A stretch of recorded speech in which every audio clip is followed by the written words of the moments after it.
Bình thường ơi.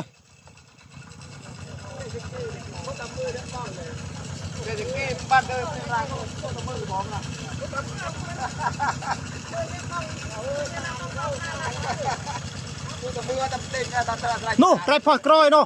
Con này. Thì trầm này trai à.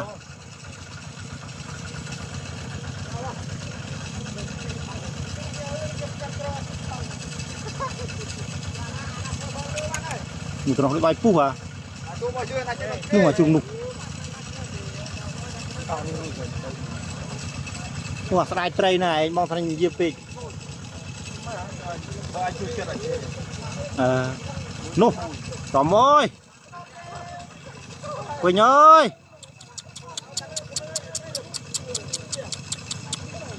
Quỳnh ơi. Ô, trái cây đi đây. Nụ, trái cây thật đi. Trái cây thật đi. Ô, à coi.